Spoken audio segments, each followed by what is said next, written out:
The blue glow of Lumina dimmed as another bombing run scorched its surface. From the central command tower, Ambassador Trell watched his world burn. His translucent skin pulsed with fear, a bright yellow warning that rippled across his body. The fourth quadrant shields have failed, reported his aide. The harvester ships are landing ground forces. Trell's 6 fingers tapped across the control panel. The Lumen people had never built warships. They were explorers and traders, not fighters. Their defense systems were designed to protect against solar flares and meteor showers, not the weaponry of the harvesters. "How many colonies have we lost?" Trell asked, his voice barely a whisper. 3, Ambassador. The outer settlements fell 2 days ago. Trell closed his large, pupil-less eyes. The Lumen civilization had spread across 5 planets in the Nix Nebula over thousands of years of peaceful expansion. Now, in less than a week, the harvesters threatened to end it all. "We must send another call to the Galactic Assembly," he said. His communications officer, a young Lumen named Darius, looked up from her station. "Ambassador, we've sent 12 messages. The assembly planets are too far. By the time help arrives, there will be nothing left to save." Trell knew she was right. The nearest assembly world was 20 days away at their fastest ship's top speed. The harvesters would have stripped Lumina bare by then, consuming every resource, including the Lumen themselves. "There is one other option," said Darius hesitantly. "Speak freely," Trell urged. "The old channels, the ones we haven't used in centuries, they reach farther into the unexplored sectors." Trell understood immediately what she was suggesting. The unexplored sectors were home to species not part of the Galactic Assembly, species the Lumen had deliberately avoided. Among them were the humans. "The Deathworlders," Trell said softly. "You want to call the Deathworlders?" Darius's skin flickered, between yellow fear and bold red determination. "They might be our only hope." The term Deathworlder wasn't meant as an insult, but as a classification. Humans had evolved on a planet with crushing gravity, extreme temperature variations, and countless predators. Their bodies were dense with muscle, their bones nearly unbreakable by Lumen standards.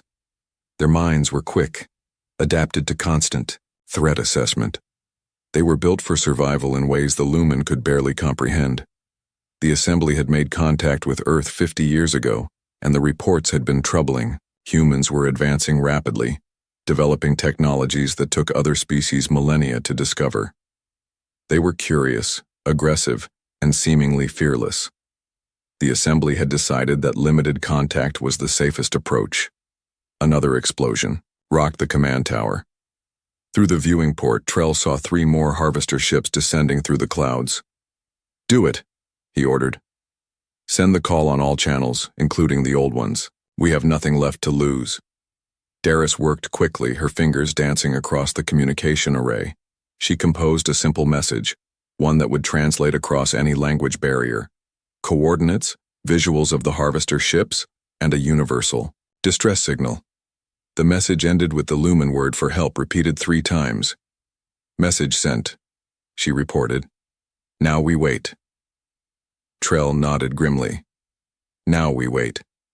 4 light-years away, in a region of space the Lumen had never visited, the United Earth Defense Fleet conducted routine patrols.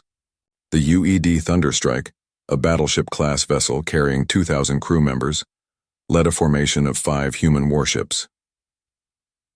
On the bridge, Captain Marcus Reed reviewed reports from the outer colonies. 6 months of peace had made him restless.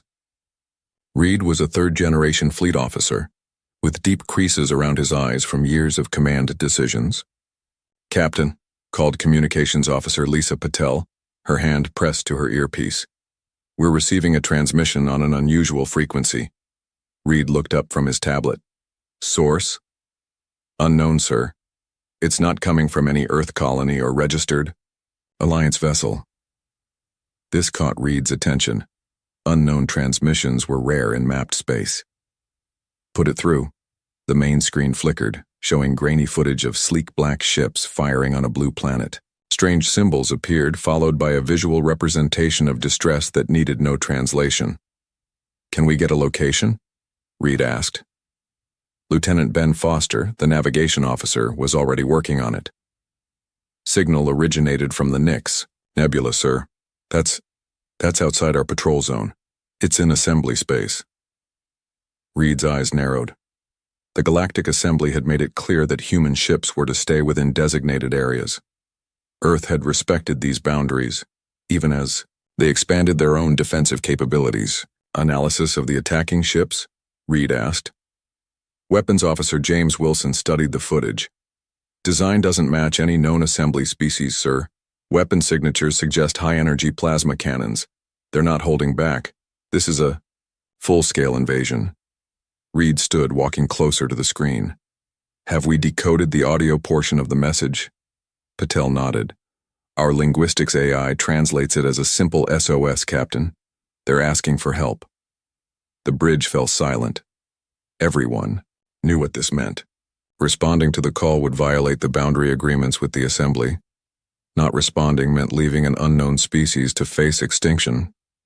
Sir, Foster said quietly, the Nix Nebula is home to the Lumen. They are one of the species that classified Earth as a death world. They've actively avoided contact with us. Reed's jaw tightened.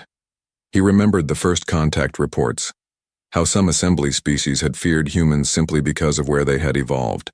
The term Deathworlder had become a point of pride among Earth's military, a reminder that humans were survivors, adaptable to conditions that would kill other species. How long would it take us to reach them? Reed asked. At maximum FTL 17 hours, sir, Foster replied. Another explosion flashed across the screen. The blue planet, the Lumen homeworld, was surrounded by the attacking fleet. Reed straightened his uniform and turned to face his officers. His decision was made. Send a message to Earth Command. Inform them we've received a distress call and are moving to assist. He paused, then added, make it clear I take full responsibility for this decision. Sir, Wilson objected. The Assembly, protocols, don't apply when innocent lives are at stake, Reed finished firmly.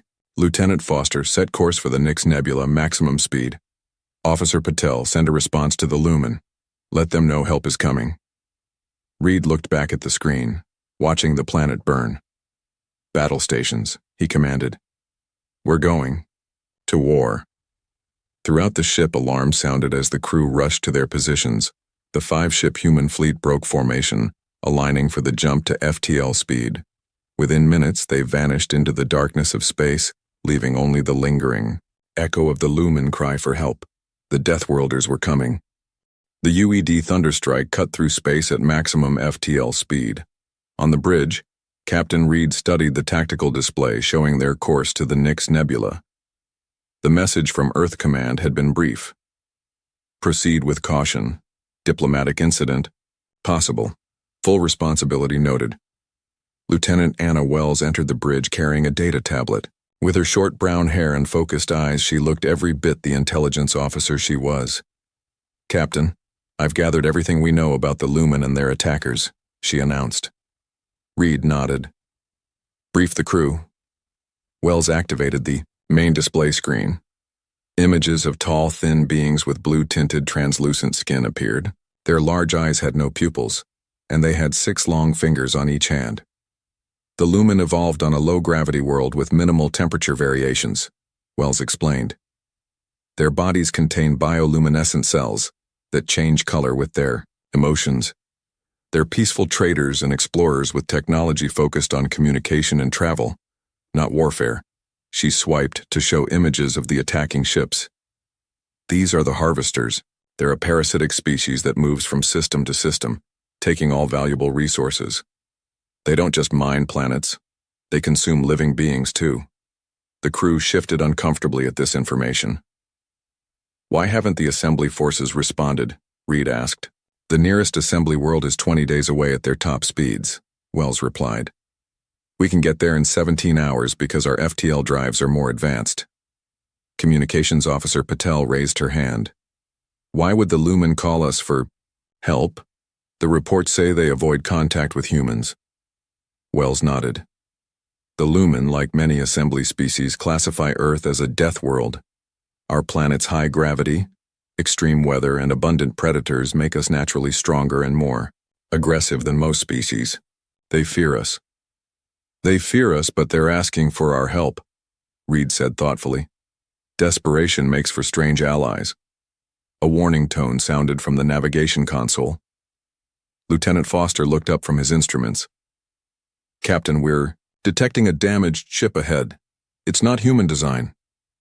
Drop out of FTL, Reed ordered. Standard approach. Weapons on standby but not locked. The thunderstrike slowed to sublight speed, revealing a small, damaged vessel drifting in space. Its sleek design was marked with blast damage, and blue light flickered weakly from its windows. It's a Lumen ship, Wells confirmed. Life signs detected, but they're weak. Reed made his decision quickly. Bring them aboard. Medical team to Docking Bay 3. In the medical bay, Dr. Maya Torres worked carefully on the injured Lumen captain. The alien's translucent skin pulsed weakly with pale yellow light. 4 other Lumen crew members were being treated nearby. Captain Reed entered, walking slowly to avoid startling the aliens. The Lumen captain's large eyes focused on him, widening in what seemed like surprise. I am Captain Marcus Reed of the United Earth Defense Fleet, Reed said clearly, knowing the ship's translation systems would convert his words. Can you understand me? The Lumen captain's skin flickered between yellow and green. I am Orion, science vessel Starbright. You came? His voice was soft, almost musical through the translator. But you're kind. You're Deathworlders. Reed moved closer, careful to keep his movements slow and non-threatening. We heard someone needed help. Orion's color shifted to a deeper blue. The Harvesters attacked without warning. 3 colonies gone. Our homeworld is under siege. How many Harvester ships? Reed asked. 20 in orbit around Lumina, more arriving daily. Orion's voice weakened. They hunt us, consume us. Dr. Torres stepped forward. Captain, he needs rest. His body is in shock. Reed nodded. We'll get you to safety, Orion. Your people sent a message and we answered. As Reed turned to leave, Orion spoke again. Why? Why would humans risk themselves for us? Reed paused at the door. Because that's what humans do. We help those who need it. On the bridge, Officer Patel worked at her communication station. Captain, I've established contact with the Lumen homeworld. Their planetary defense commander wants to speak with you. The main screen activated, showing a female Lumen with military insignia. Her skin pulsed with rapid flashes of yellow and red. I am Commander Lyra of Lumina Planetary Defense, she said, her tone formal but strained. Your approach has been noted. Identify yourselves. Reed stepped forward. Commander, I'm Captain Marcus Reed of the UED Thunderstrike. We received your distress call and have come to help. Lyra's skin shifted to a solid yellow. Humans? The Assembly did not send you? No. We responded directly to your SOS. We've already rescued survivors from the science vessel Starbright. The Lumen commander seemed to struggle with this information. The situation is dire, Captain Reed. The Harvesters have landed ground forces in 3 cities. Our orbital defenses are failing. We're a combat fleet, Commander. We can engage the Harvester ships and deploy ground forces to protect your people. Lyra's colors shifted between blue and green, emotions Reed couldn't interpret. You would fight for us, even though we've avoided contact with your species? That doesn't matter now, Reed said firmly. We need tactical data on the Harvesters. Weak points, patterns, anything that can help us fight them effectively. After a moment's hesitation, Lyra nodded. Sending tactical data now. But I must warn you, the Harvesters adapt quickly, and they've never faced humans before. They don't know what you are. That will be our advantage, Reed replied. As the transmission ended, Lieutenant Foster called out, Captain, we're approaching Lumen space. FTL exit in 30 seconds. Reed turned to his crew. Battle stations. All ships prepare for immediate combat upon arrival. Marine units stand by for possible ground deployment. Throughout the 5 human ships, crews rushed to their positions. Weapon systems powered up, shields strengthened, and Marines checked their equipment. These were Earth's finest. Men and women who had trained for years to defend humanity. Now they would defend another species entirely.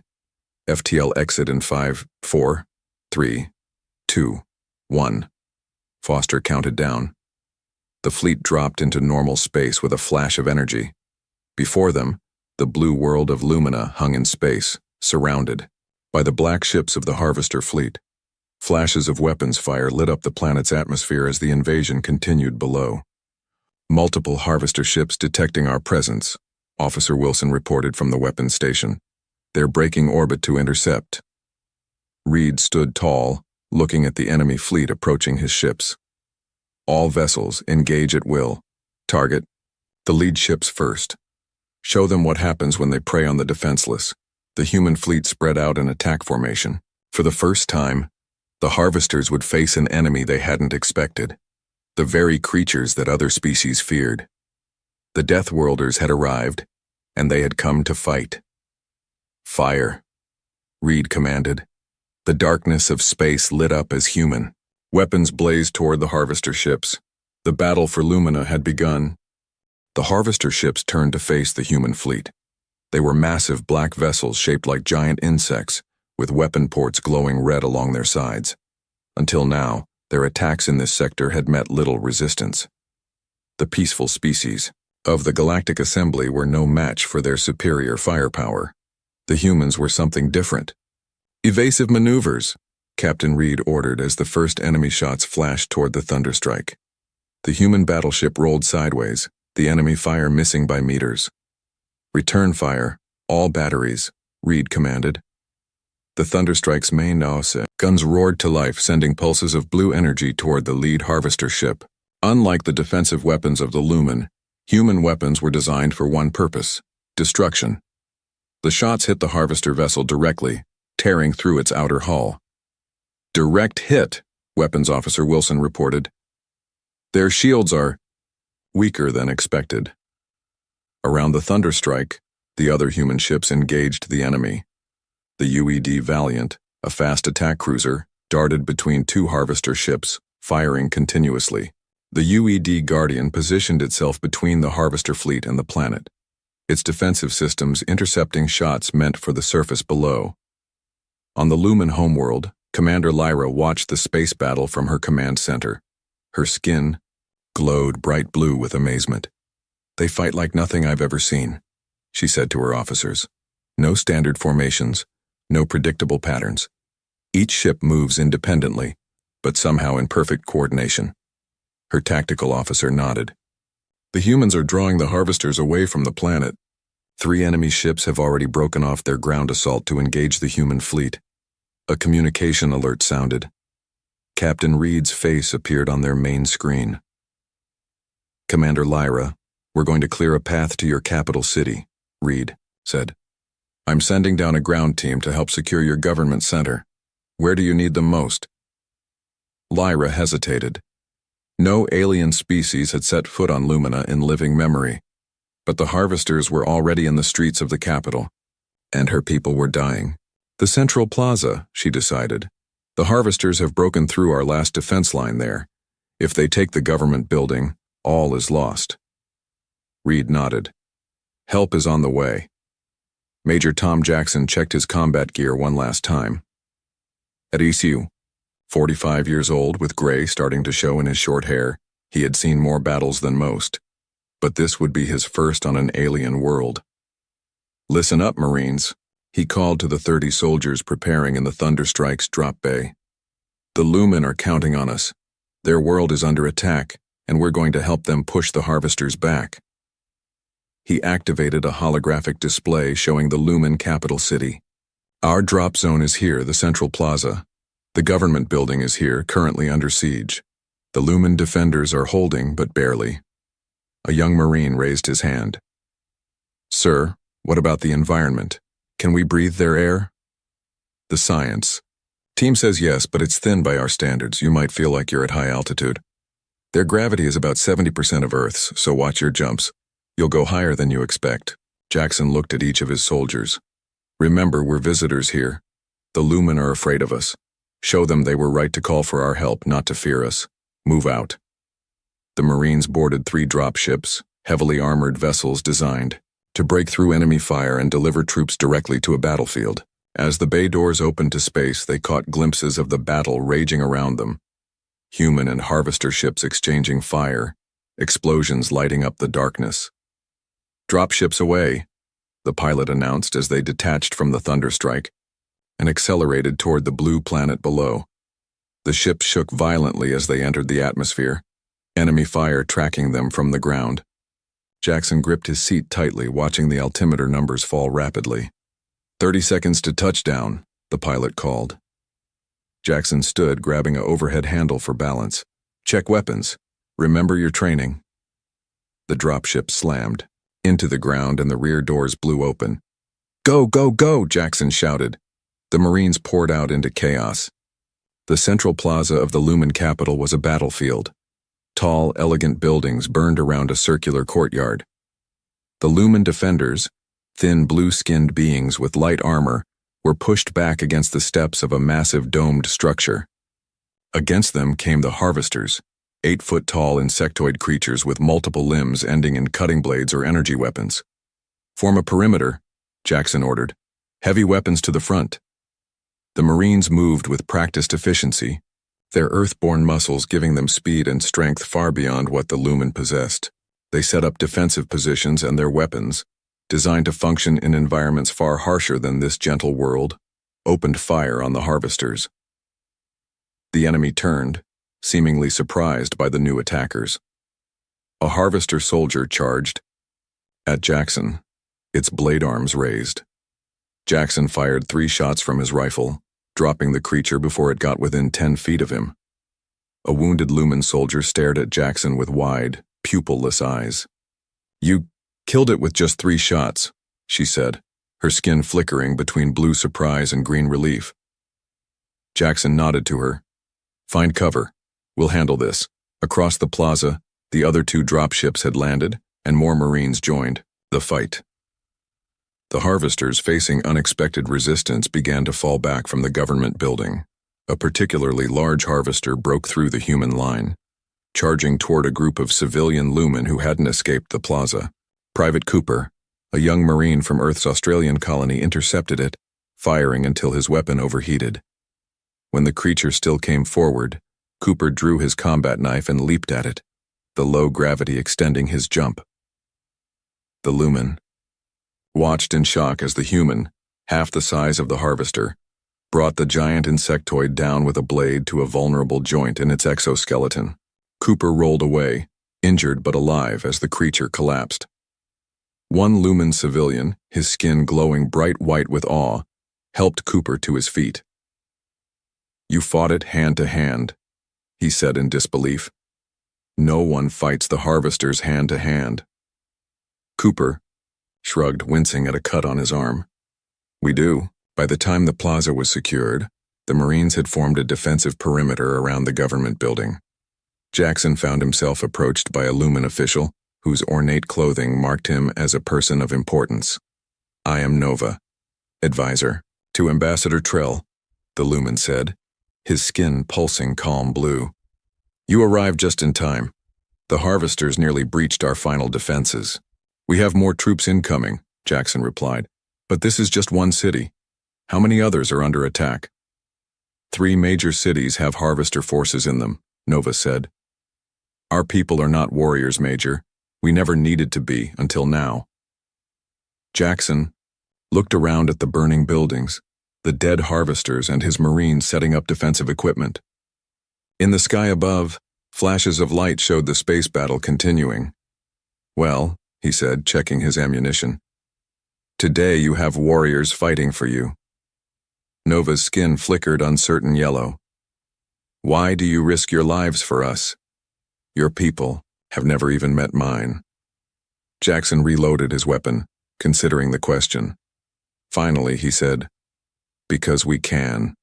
Where we come from, the strong protect the weak. It's what makes us human. As night fell on the Lumen capital, the human Marines dug in, preparing for the counterattack they knew would come. But they had achieved their first objective. The government center was secure, and for the first time since the invasion began, the Lumen felt something new. Hope. In orbit, more human ships arrived, reinforcements from the nearest Earth colony. But the Thunderstrike's sensors detected a disturbing development, a massive energy signature at the edge of the system, approaching fast. The main Harvester fleet had arrived, 10 times larger than the force they currently faced. The emergency meeting room in the Lumen government building was filled with tension. Captain Reed, having shuttled down from the Thunderstrike, stood before a holographic display showing the approaching Harvester reinforcements. Around him, Lumen leaders watched with skin flickering between fearful yellow and determined blue. 3 days, Reed explained. That's how long until their main fleet arrives. We need a plan before then. Ambassador Trell, his thin frame looking frail next to the human captain, nodded. How many ships in their fleet? At least 200, Reed replied. We have 30 human ships in the system now, with 10 more arriving tomorrow. But numbers aren't everything. We need to target their weakness. Commander Lyra stepped forward. They operate as a collective mind. Our scientists believe the largest ship houses their queen. She controls all Harvester forces. Reed turned to Dr. Elena Reyes, the fleet's chief scientist. She was a short woman with intense eyes and quick movements. Is there a way to disrupt this connection? Dr. Reyes had been working with Lumen scientists since her arrival. Maybe. The Harvesters use a form of biological communication, chemical signals amplified by technology. If we could introduce a counter-agent. A biological weapon? Reed asked. More like interference, Reyes clarified. Something to break the Queen's control, make them fight as individuals instead of a coordinated force. Ambassador Trell's skin pulsed with concern. Even with such a plan, many of my people remain in cities under Harvester control. We must evacuate them before the main fleet arrives. Reed nodded. My ships can run evacuation missions while a strike team goes after the Queen's vessel. He turned to Major Jackson, who stood near the door. How are our ground forces holding up? We've secured the capital and 2 other major cities, Jackson reported. The Harvesters are tough, but they're not used to fighting opponents who hit back effectively. My Marines are teaching Lumen volunteers basic combat techniques.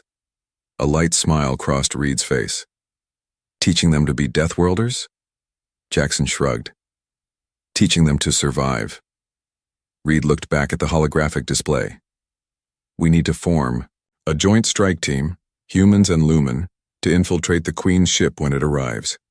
Dr. Reyes will develop the biological agent and will deliver it directly. Who would lead such a mission? Commander Lyra asked. Lieutenant Anna Wells stepped forward from where she had been studying Harvester tactical data. I'll lead it, she volunteered. My intelligence team has been analyzing their ship designs. We can find a way in.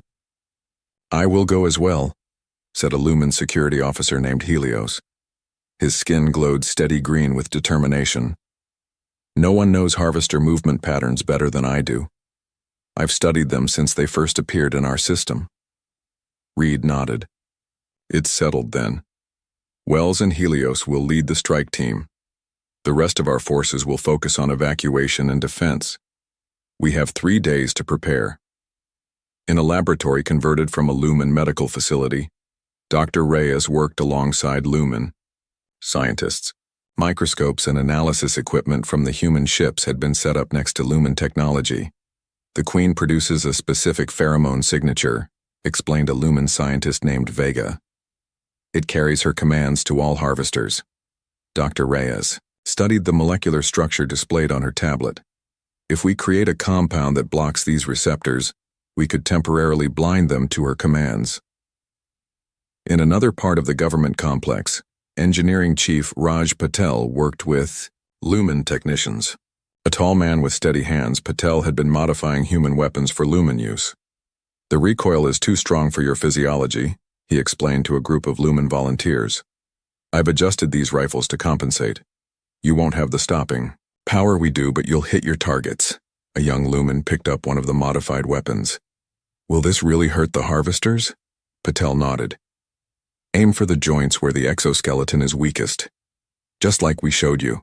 Outside in a courtyard, Major Jackson watched as Marines demonstrated combat techniques to Lumen defenders. The aliens were naturally peaceful, but they learned quickly. Their thin bodies couldn't match human strength, but in the lower gravity of their world, they moved with incredible grace. Use your speed, Jackson instructed. Don't try to match their power. Hit and move. A Lumen guard named Spark executed a perfect flanking maneuver around a Marine in a practice drill. His movements were so fluid, the human couldn't track him. Jackson smiled. That's it. You've got natural advantages. Use them. On the third day, as the Harvester main fleet approached the edge of the Lumen system, Lieutenant Wells and Helios briefed their strike team. 8 humans and 6 Lumen had volunteered for the dangerous mission. We'll approach in a captured Harvester shuttle, Wells explained, pointing to a small craft they had taken in an earlier battle. Their ships dock here, at these maintenance bays. Once inside, we move quickly to the central chamber where the Queen directs operations. Helios continued. Harvester drones won't question us if we move with purpose. They expect obedience, not rebellion, but warrior caste harvesters will attack on sight. Lieutenant Foster, who had left his navigation post to join the strike team, asked, How do we deliver the biological agent? Dr. Reyes held up a small cylinder. This contains the disrupting compound. It needs to be released into the Queen's chamber. The ship's ventilation system will carry it throughout the vessel. Wells took the cylinder and secured it in her equipment vest. Once the agent is deployed, we'll have about 10 minutes to get out before the ship's systems go haywire. Captain Reed addressed the team. This mission is our best hope of saving the Lumen people. The rest of the fleet will engage the Harvester ships to draw attention away from your approach. If you succeed, their coordination will collapse. As the briefing ended, Helios approached Wells. His skin pulsed with curious blue light. You humans continue to surprise me, he said. On our world, we call you Deathworlders as a term of fear, yet you risk your lives for strangers. Wells checked her weapon. Maybe your people misunderstood what makes us dangerous. It's not that we love fighting. It's that we'll fight for what we love, our homes, our friends, those who need protection. And now you include us in that circle, Helios observed. Wells nodded. That's what humans do. We expand our circle. The Harvester main fleet arrived with terrifying precision. 200 black ships moved into the Lumen system in perfect formation. The human fleet, spread across the system to protect evacuation, routes looked small in comparison. From the bridge of the Thunderstrike, Captain Reed watched the enemy approach. All ships battle positions, he ordered. Civilian transports continue evacuation protocol. Strike team, you are cleared for launch. The captured Harvester shuttle detached from the Thunderstrike's docking bay, its small profile barely visible against the vastness of space. Inside, Wells and Helios guided the craft toward the massive ship at the center of the enemy fleet, the Queen's vessel. Beginning approach, Wells reported over the secure channel. No signs they've detected us yet. As the strike team made their approach, the human fleet moved to engage the Harvesters.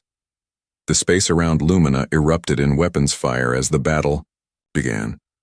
The fate of an entire civilization now rested on 14 volunteers in a stolen shuttle, heading straight into the heart of the enemy. The stolen Harvester shuttle glided silently toward the massive Queen ship. Lieutenant Wells guided it carefully, following the approach patterns Helios had observed in previous battles. We're being scanned, reported Foster from the sensor station. Holding steady. Tense seconds passed before a confirmation signal flashed. The Queen's ship had accepted them as one of their own. Docking in 30 seconds, Wells announced. Everyone remember your positions. The shuttle slid into a maintenance bay, locking onto the docking clamps with a metallic thud. The 14-member strike team, 8 humans and 6 Lumen, moved quickly into the dark corridors of the enemy vessel. Helios led the way, his natural bioluminescence dimmed to the lowest possible glow. Worker drones ahead, he whispered. Act as if you belong. The team marched confidently past a group of smaller Harvesters that scuttled about maintenance tasks. The worker drones, programmed to follow orders without question, barely noticed them. 3 levels up to the central chamber, Helios directed. As they navigated the twisting corridors, an alarm suddenly blared throughout the ship. The Harvester, drones around them froze, then began moving with new purpose. "They've detected us," Wells said, drawing her weapon. "Plan B, move fast." The strike team broke into a run, no longer trying to blend in. They encountered a group of warrior-caste harvesters at the next junction. 8-foot insectoid soldiers with natural weapons and armor.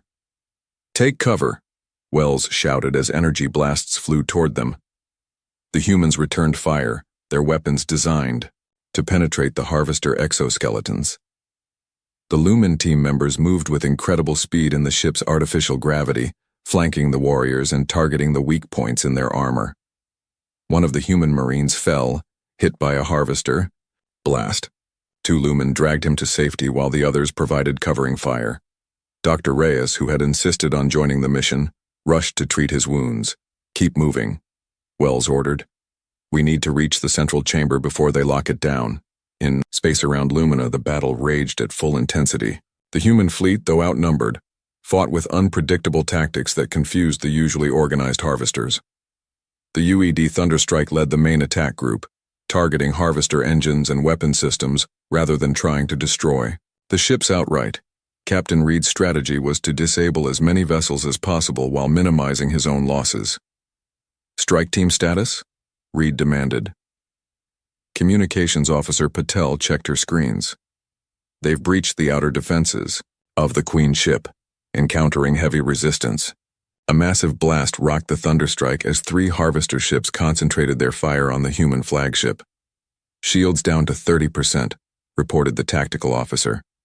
"Critical damage to decks 4 through 7. Reed gripped his command chair. "Divert emergency power to forward shields.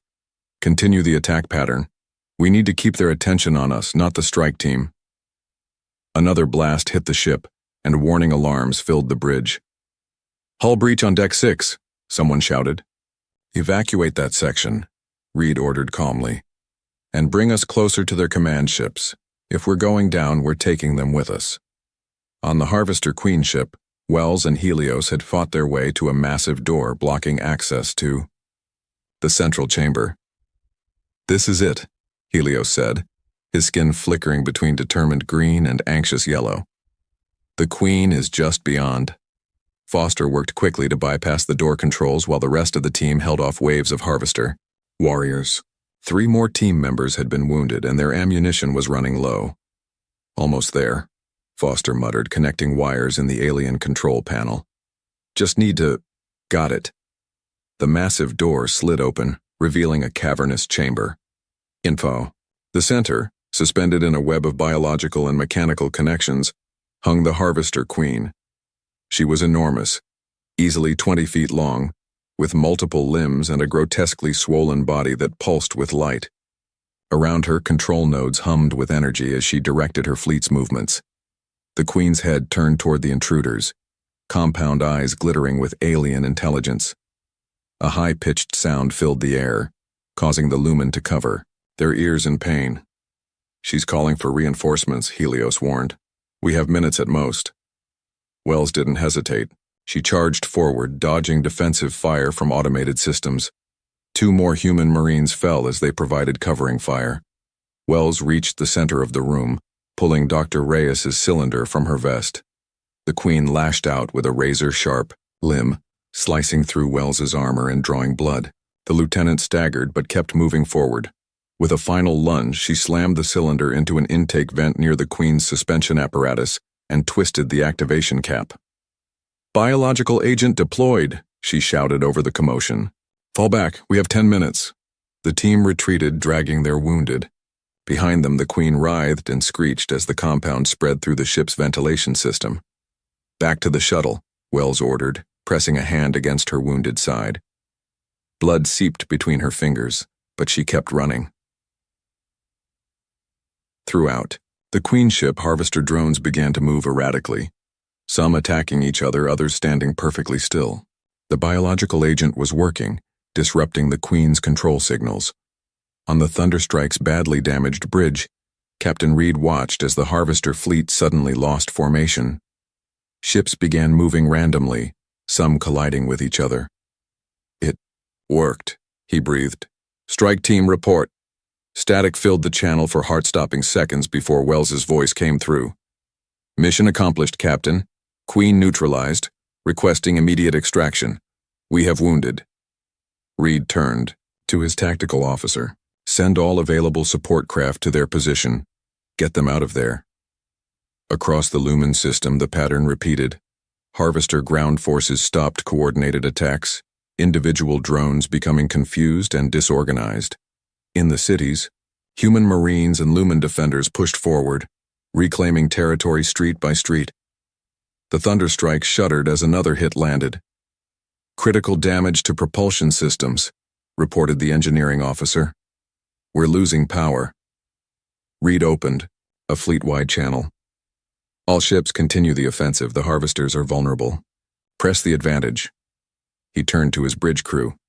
Evacuate to escape pods. Get clear of the ship. Captain, Patel objected. You need to evacuate too. Reed shook his head.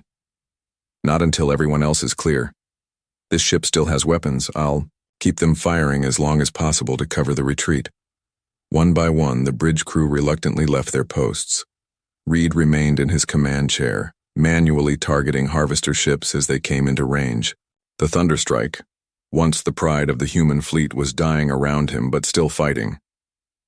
As life support began to fail, Reed's vision started to blur.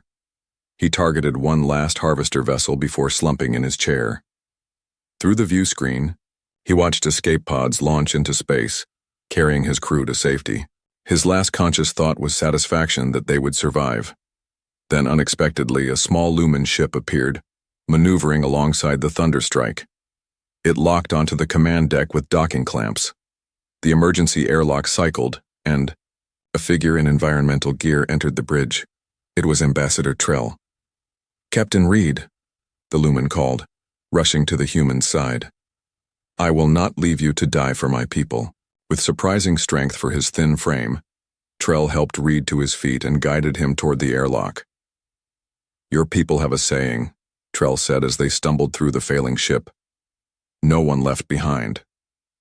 Today, we honor that principle. 1 month later, the Lumen capital gleamed under its blue sun. Much of the city had been rebuilt, with human engineering teams working alongside Lumen builders. The scars of war remained, but life was returning to normal. In the Grand Assembly Hall, Ambassador Trell addressed representatives from 50 species of the Galactic Assembly.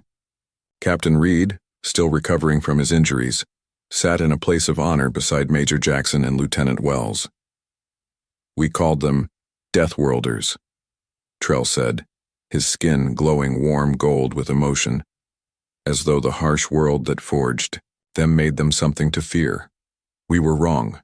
The very conditions that made them strong also taught them the value of protection, of community, of sacrifice.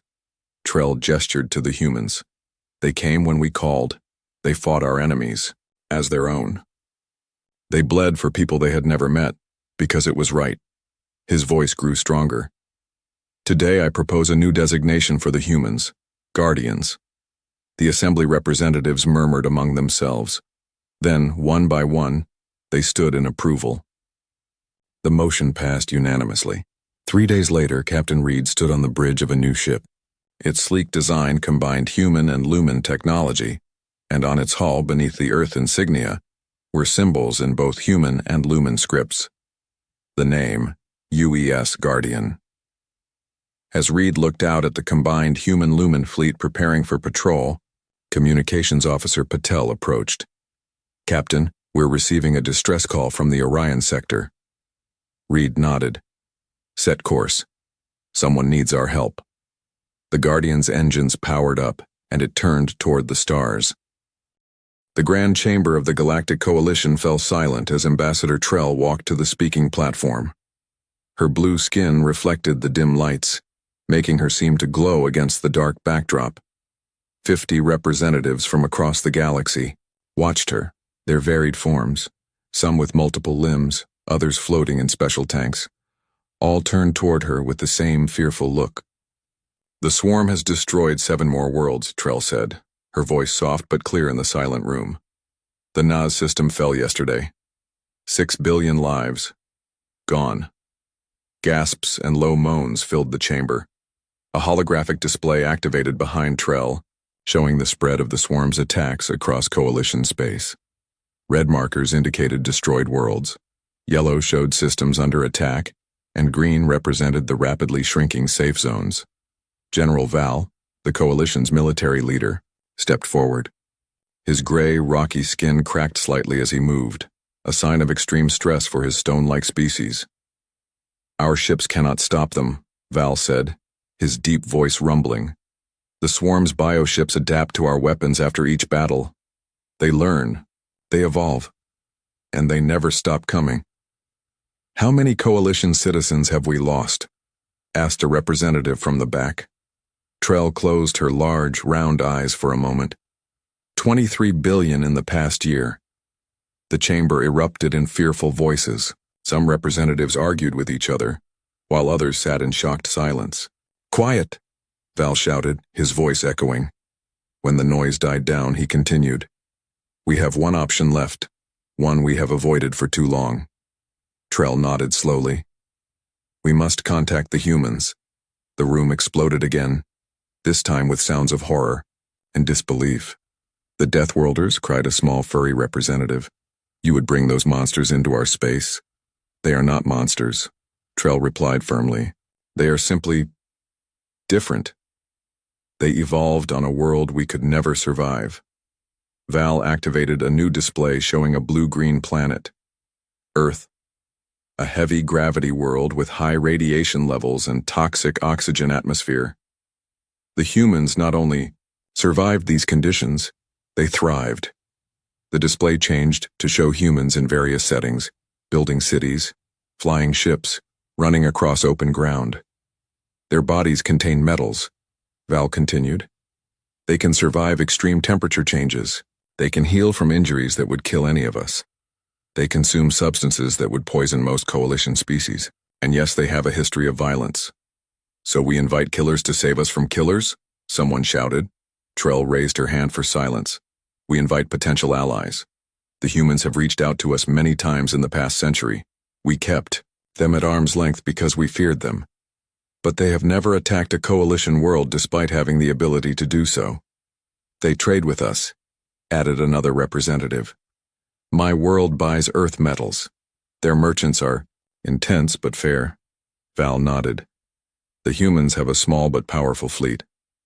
Their ships use technologies different from ours, and different from anything the swarm has encountered. Most importantly, the humans understand fighting in ways we never learned." Trell looked around the room, meeting the eyes of each representative. "We are a peaceful coalition. For 10,000 years we solved our problems through talk and trade. We never needed to fight. But now we face an enemy that only wants to consume us, not talk with us." "How do we know the humans will help?" asked a representative with 4 arms. "Why would they risk themselves for us when we've kept them isolated?" Trell smiled slightly. "Because of something I've learned about humans. They have a strange drive to help others in danger, even at risk to themselves. Their history is full of stories about individuals rushing into danger to save strangers." She nodded to an aide who handed her a small device. "I have studied human communication patterns.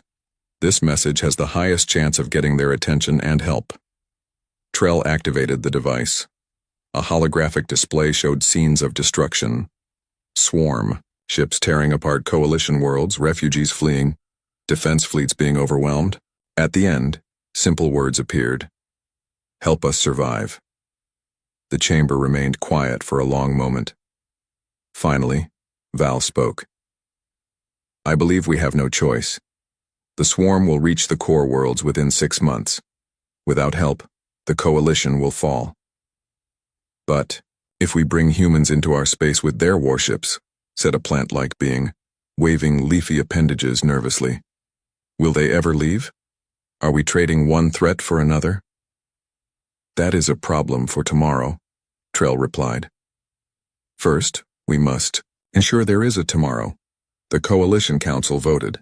The decision was not unanimous, but a clear majority approved sending the message to Earth. 3 days later, Trell stood in the Coalition's main communication center. Technicians worked at their stations, preparing to send the distress call toward Earth. This signal will take 4 days to reach their space, said the lead technician. If they respond immediately, we could hear back in 8 days. Trell nodded. Send it. The message launched into space, traveling faster than light but still bound by the vast distances between stars. For 8 days, the Coalition waited. Trell hardly slept, checking for responses every few hours. The swarm destroyed another world, during the wait, adding urgency to their desperation. On the 9th day, as hope began to fade, the communication system activated, a signal from Earth space. The Coalition's leaders gathered quickly. Trell and Val stood side by side as the message was processed. A human face appeared on the main screen, male with dark skin and short gray hair. He wore a dark uniform with symbols of rank on the shoulders. This is Fleet Admiral James Mason of Earth's United Defense Force, the human said, his deep voice calm and measured. We have received your distress call and reviewed the situation. The room held its breath. Earth has voted. Our response is unanimous. The human's serious expression softened slightly. We're coming to help. Our main fleet is already preparing for departure. Expect our arrival at Coalition Outpost 7 in 16 days. Relief swept through the room. Some representatives wept openly. Admiral, Mason continued, please transmit tactical data on swarm movements and biology. We need to prepare our weapons accordingly. How many ships can you send? Val asked. 75 combat vessels initially, with support ships to follow. Our flagship Intrepid leads the fleet. Mason's expression hardened. We know you've kept us at a distance because of what we are, but what we are is exactly what you need. Right now. After the transmission ended, Trell turned to Val, and so it begins. Val nodded slowly. Let's hope we haven't traded one predator for another. We haven't, Trell replied, watching the stars through a viewport.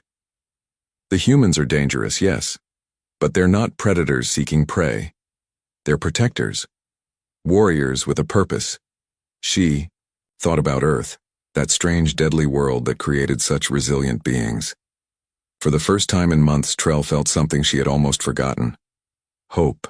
Fleet Admiral James Mason stood at the viewport of Earth's orbital command station, watching the sun set over North America. The blue-green planet seemed peaceful from space. Most of its citizens had no idea that an alien coalition had asked for their help. Admiral, the command staff is waiting, said his aide, Lieutenant Rogers. Mason nodded. Time to tell them what we're up against.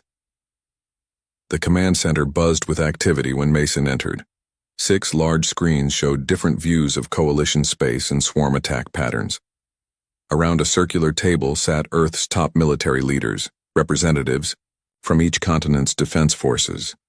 Ladies and gentlemen, Mason began, most of you have now seen the distress message from the Galactic Coalition. For those who haven't, he played the message. The room fell silent as they watched the destruction of alien worlds and the simple plea, help us survive.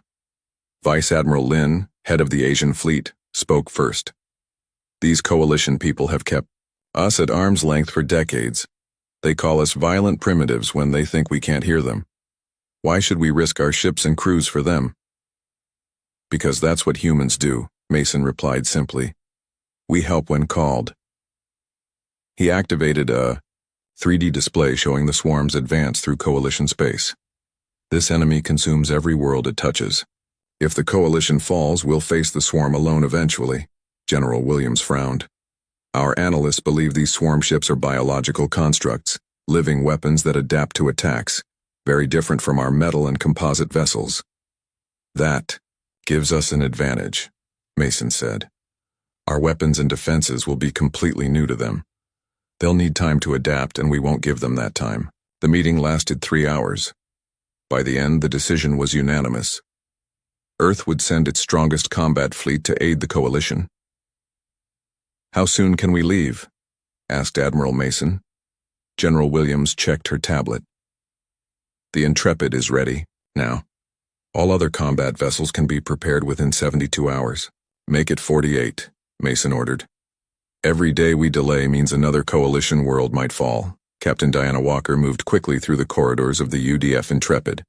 At 42, Walker had commanded Earth's flagship for 3 years, but she had never taken it into a true war.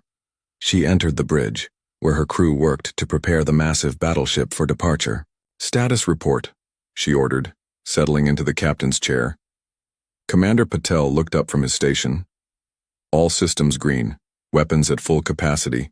The last supply shuttles are docking now. And the crew? 912 aboard. Ma'am, full complement plus 30 special forces for ground operations. Walker nodded, studying the main screen showing the fleet gathering in Earth orbit. 75 combat ships, from heavy battleships to quick scout vessels, formed a protective sphere around the supply carriers.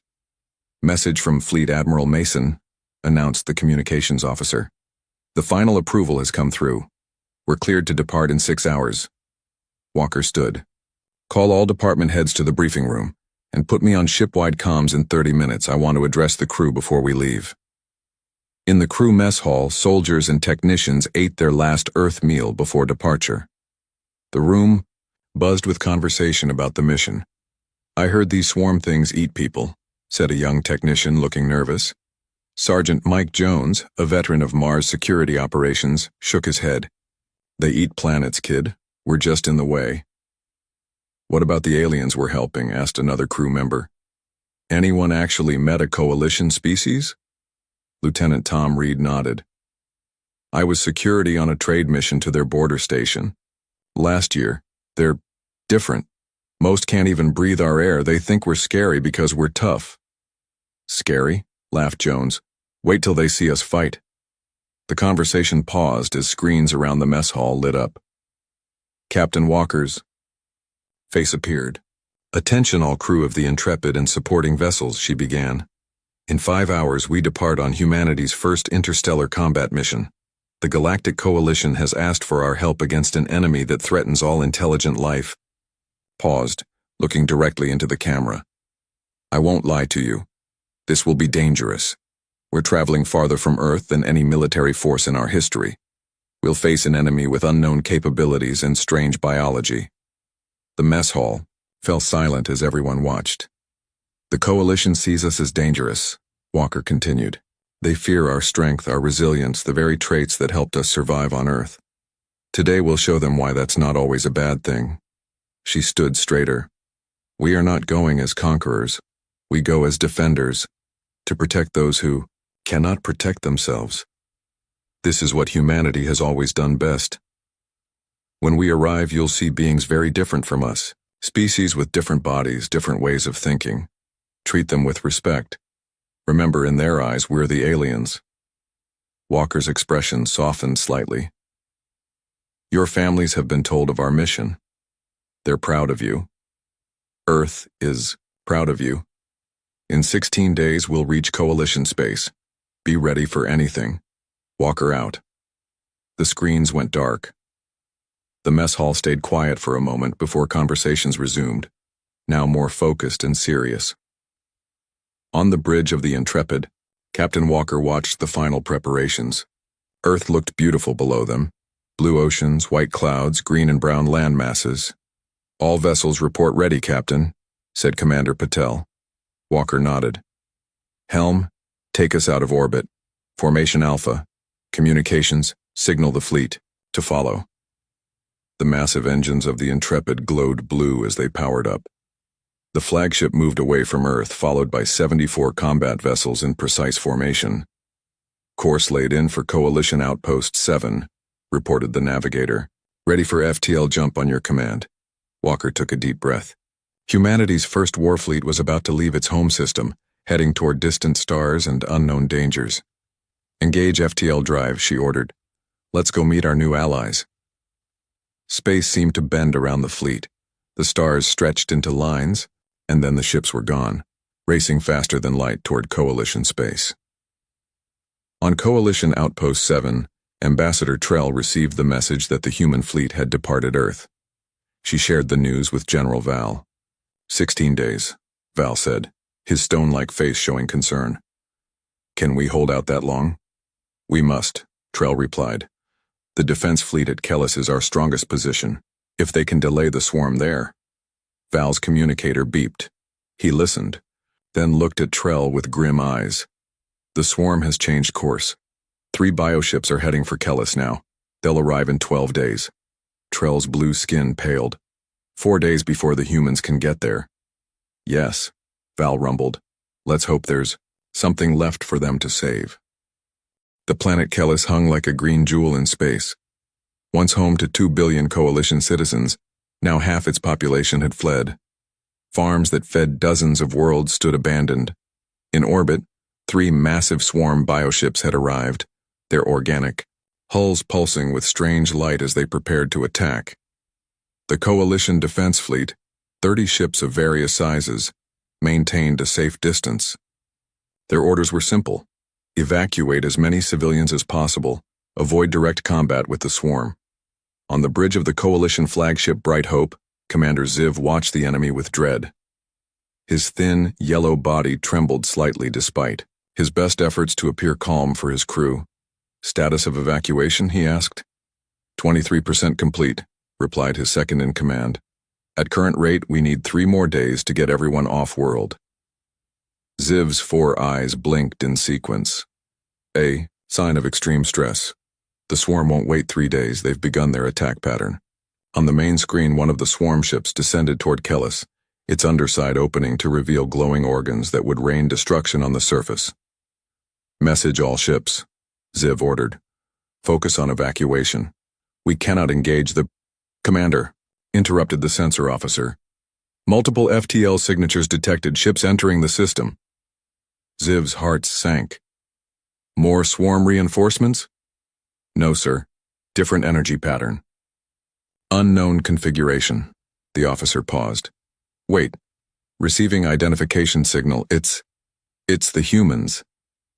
Captain Walker stood on the bridge of the Intrepid, watching the tactical display. Her ship led the human fleet as they emerged from FTL travel near Kellis. Sensors full sweep, she ordered. I want details on those swarm ships. Lieutenant Reed worked his station quickly. 3 bioships, Captain.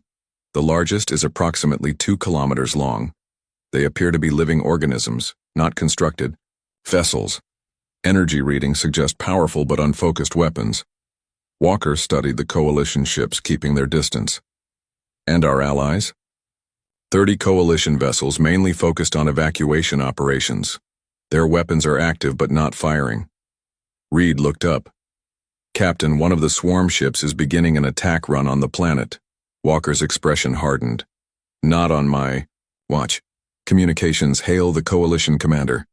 Tactical, prepare main batteries. All ships, combat formation Delta.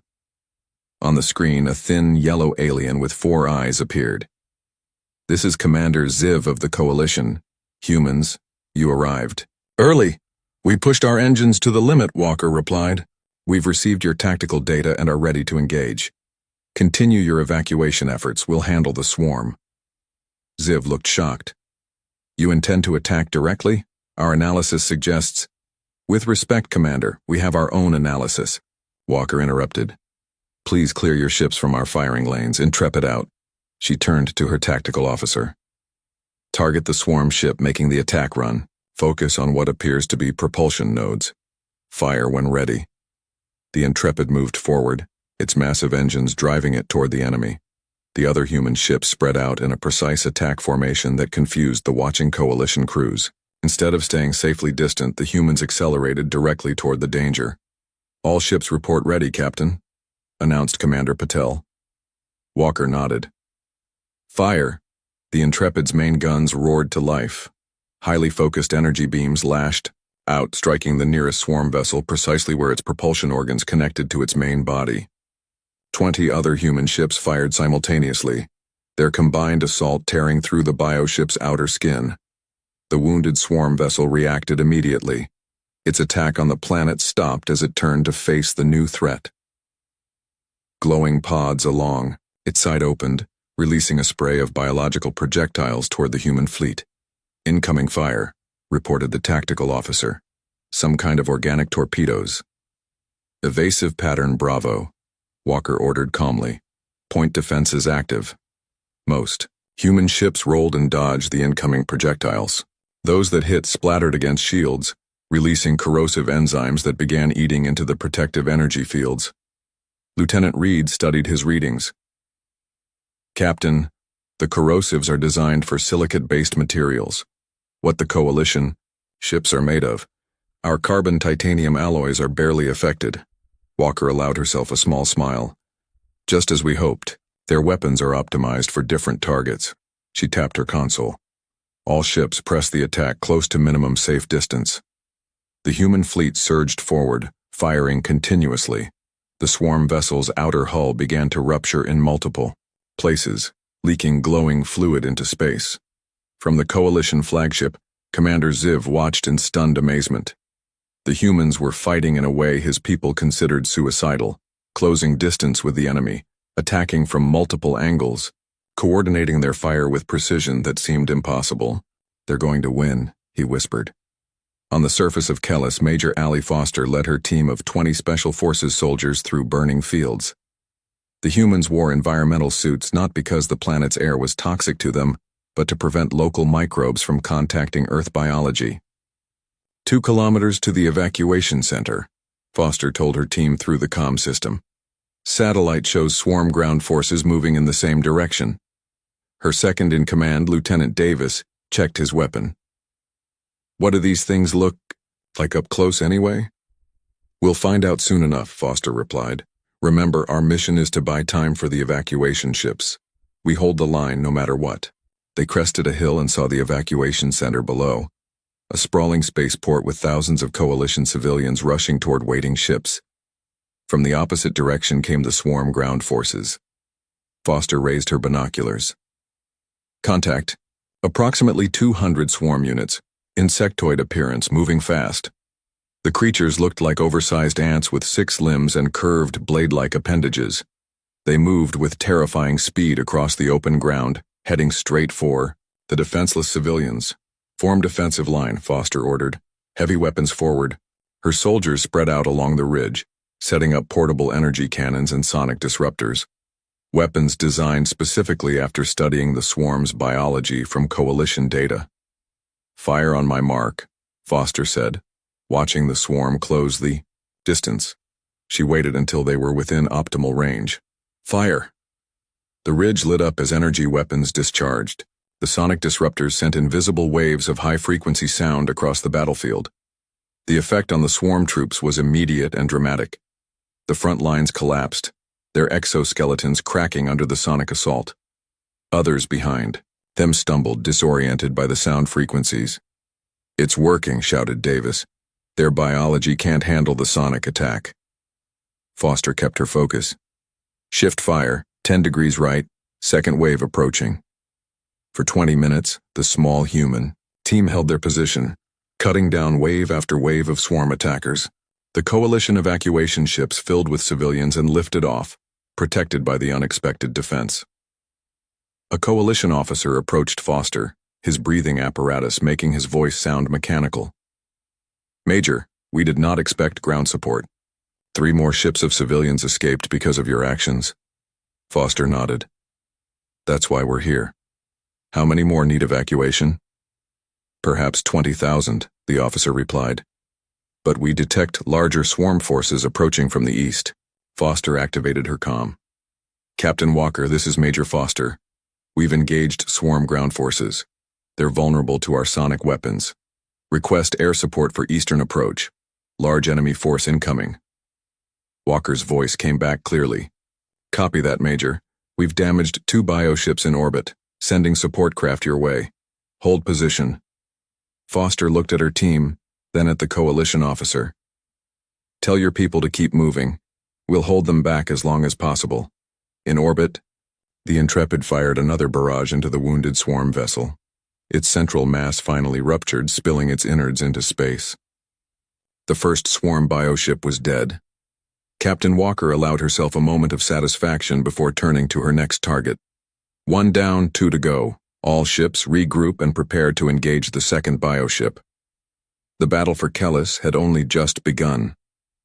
3 weeks after the battle at Kellis, Admiral Mason stood in the main briefing room aboard the Intrepid. Around the large table sat 12 coalition commanders alongside human officers. The mood was cautiously optimistic. "The swarm has pulled back from 3 systems," Mason said, pointing to a holographic map. "We've given them something they haven't faced before, an enemy that fights back effectively." Commander Ziv, now serving as liaison between coalition and human forces, nodded. "Our people are still talking about what your fleet did at Kellis. 3 swarm bioships destroyed with only 5 human vessels damaged and none lost." "Don't get overconfident," warned Captain Walker. "The swarm is adaptive. They're studying our tactics, our weapons. They'll evolve countermeasures." Mason agreed. "Which is why we need to establish joint command centers on these 4 key worlds." He highlighted planets on the map. "We'll train coalition forces in combat techniques while studying swarm biology for weaknesses."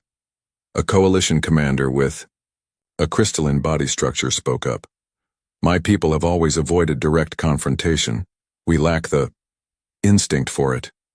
"Fighting isn't just instinct," replied Major Foster, who had joined the briefing by video link from the Ground Forces Training Center. "It's a skill that can be taught. Your pilots are excellent flyers. They just need to learn attack patterns." Mason looked around the table. "We didn't come here to fight your war for you. We came to help you fight it yourselves." On Coalition Outpost 7, Ambassador Trell walked through a human ship for the first time. The Intrepid seemed impossibly rugged to her eyes, all metal and composite materials rather than the crystal and grown organic construction of coalition vessels. "The atmosphere aboard is 21% oxygen," Captain Walker explained as they walked. "We've set up a special breathing mask for you, but even so, I recommend keeping our tour under 1 hour." Trell adjusted her mask. Even with filtration, the air felt harsh in her lungs. "On my world, oxygen is a deadly poison, yet you breathe it as easily as water." Walker smiled. "What's toxic to some is essential to others. That's why the galaxy needs diversity." They reached the ship's medical bay, where human doctors worked alongside coalition medical specialists. A human scientist demonstrated a newly developed compound. "We've synthesized a toxin specifically designed to attack swarm neural systems," the scientist explained. "Based on Earth's most potent natural venoms but modified to target swarm biology." Trell watched in fascination. "Your people have adapted this so quickly." "Adaptation is what humans do best," Walker replied. "It's how we survived Earth." Later, they visited the engineering section, where coalition technicians studied human ship designs. "Your shields use completely different principles than ours," a coalition engineer said excitedly. "The swarm hasn't figured out how to counter them yet." Walker nodded. "We're adding your crystalline focusing technology to our weapon systems. Combined technology is stronger than either alone." Trell felt hope growing as she saw humans and coalition species working together. What had started as a desperate plea for help was becoming a true alliance. At the Joint Research Facility on Barracks Prime, Lieutenant Reed worked with a team of coalition scientists. They had captured swarm communication devices from destroyed bioships and were studying the strange patterns. "Their communication isn't just sound or light," Reed explained to General Val, who had come to inspect their progress. "It's a complex biochemical signal, almost like a hive mind." Val leaned closer to the display. "Can we disrupt it?" "Better," Reed smiled. "We think we can track it back to its source." He showed Val a star map with a faint line tracing through systems. "The signal gets stronger in this direction. We believe the central swarm coordination happens here." He pointed to a distant star system. Val's rocky face showed surprise. "That's a dying star. No habitable planets." "Not planets," Reed corrected. "Our analysis suggests a massive space station, possibly the central hive cluster that controls all swarm forces." Val straightened up. "If we could strike there, it could end the war," Reed finished. "But we'd need a massive fleet to break through their defenses." Admiral Mason presented the plan to the Coalition High Command 3 days later. The holographic display showed the dying star and the suspected swarm hive station. "Our intelligence suggests this is their command center," Mason explained. Take it out and the swarm loses direction. The coalition leaders looked uncertain. Their head counselor, an ancient being with skin like tree bark, spoke slowly. That would require sending our entire fleet deep into hostile territory. If we fail, our homeworlds would be defenseless. This is what we humans call a queen bee scenario, Mason explained patiently. In certain Earth insect species, the entire colony functions around a single leader. Remove that leader and the colony falls apart. Ambassador Trell, who had been quietly listening, stepped forward. The humans have not steered us wrong yet. Their understanding of predator species is valuable precisely because they evolved alongside such creatures. Captain Walker joined the discussion. We've spent 3 weeks teaching your forces to fight. Now is the time to use those skills. How large a fleet would this mission require? Asked one of the coalition commanders. Everything we have, Mason replied honestly. Every coalition ship, every human vessel. One massive strike force. The room grew quiet as the coalition leaders considered the risk. And if we fail? Asked the head counselor. Then we regroup and try again, Mason said firmly. Predators like the swarm don't stop until they're beaten completely. There is no negotiating. With them, General Val, who had become a strong supporter of human military thinking, added his voice. Before the humans came, we faced extinction. Now we have a chance to not just survive, but win. Trell looked around at her fellow coalition members. I was the one who suggested contacting the humans. I believed then that they could help us, and I've been proven right. Their ways are different, even frightening sometimes, but they understand fighting in ways we never did. The head counselor nodded slowly. Very well. We will prepare the combined fleet. How soon can we be ready? 2 weeks, Mason replied. We need time to refit coalition ships with the new weapons we've developed. As the meeting ended, Walker approached Trell privately. Your people are changing. I see it every day in training. They're becoming stronger. Trell smiled sadly. We were peaceful for so long that we forgot how to defend ourselves. Perhaps we needed this reminder. Peace is worth striving for, Walker agreed. But sometimes you have to fight to protect it. Around them, humans and coalition members worked side by side, preparing for the largest space battle in galactic history. The plan was set. In 2 weeks, they would take the fight directly to the heart of the swarm. Many would not return, but for the first time since the swarm appeared, the coalition species felt something long forgotten. The determination to stand and fight rather than only run and hide. The Deathworlders had taught them well. The combined human coalition fleet gathered at the edge of the Naren system. Over 300 ships formed the largest battle group ever assembled in the galaxy's history. Human vessels, sleek and metallic, flew alongside the crystal and organic ships of a dozen coalition species. On the bridge of the Intrepid, Admiral Mason stood with Captain Walker and Ambassador Trell. Through the viewport, they watched the final ships take position. All vessels report ready, Admiral, said Commander Patel. Mason nodded. Open fleet-wide communications. The screen lit up, showing the faces of dozens of captains, human and coalition alike, waiting for his words. This isn't a battle for human survival, Mason began. But we fight it as if it were. That's the human way. He looked at the assembled commanders. Today we strike at the heart of the swarm. Intelligence suggests their central hive controls all swarm forces. Destroy it, and the threat ends. He gestured to the tactical display showing their target, a massive space station orbiting a dying red star. The swarm will defend their hive with everything they have.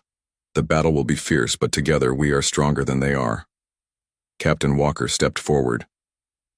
Coalition ships will form the outer defensive rings, using your superior speed and maneuverability.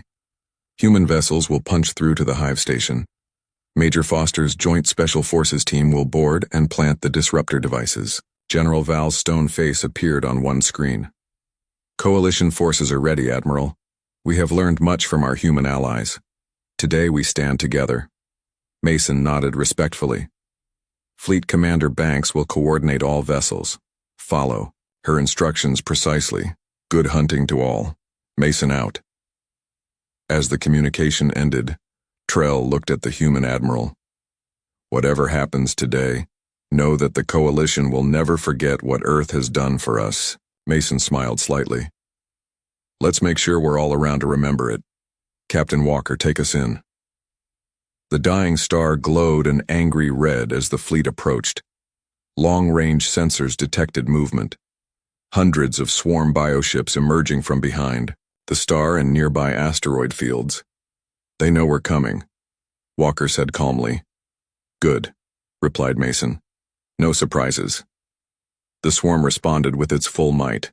Bioships by the hundreds swarmed toward the attacking fleet. The space around the dying star became a chaotic battlefield as the first shots were fired. Coalition ships moved with unexpected precision, forming defensive patterns they had learned from human tacticians. Their crystal-focused energy weapons sliced through the smaller swarm vessels. The Intrepid led the human assault group straight toward the center of the swarm formation. Its reinforced shields absorbed hit after hit as the massive battleship plowed forward. Shields at 60%, reported the tactical officer as the bridge shook from another impact. Keep going, Walker ordered. All weapons, continuous fire. Clear us a path. The space around them filled with weapons fire and exploding swarm ships. Coalition vessels followed in the wake of the human advance, protecting their flanks. Commander Ziv, now leading a coalition battle group, watched in awe as the humans pushed directly into the heaviest concentration of enemies. They really don't know how to retreat, do they? He said to his second-in-command. That's why we needed them, came the reply. Deep inside the Intrepid, Major Foster briefed her boarding team, 15 humans and 10 coalition special forces. They wore combat armor and carried specialized weapons. The plan is simple, Foster said. We dock with the hive station, fight our way to the central neural cluster and plant these. She held up a small device. Neurological disruptors designed to shut down the swarm's hive mind. We have 30 minutes after planting them to get clear before they activate. A coalition soldier with 6 arms checked his weapons. Will the disruptors kill all swarm creatures? No, Foster replied. They'll disrupt the central control.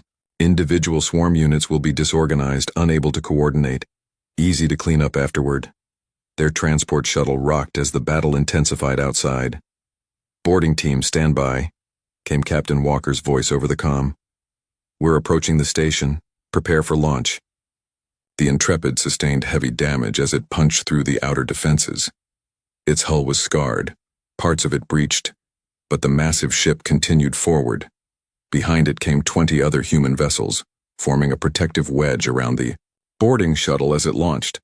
Boarding team away, reported Commander Patel. They're heading for the docking port on the station's eastern side. Walker nodded. All ships defensive formation around the station. Hold that perimeter no matter the cost. The battle reached its peak intensity. Swarm ships rammed coalition vessels in suicide attacks. Energy weapons and biological projectiles crisscrossed space. Ships on both sides exploded into debris. Ambassador Trell stood on the bridge of the Intrepid, watching the violence with wide eyes. So much destruction, she whispered. Admiral Mason put a hand on her shoulder. This is the last battle if we succeed. All this will end today. Foster's shuttle docked with the hive station after a harrowing approach.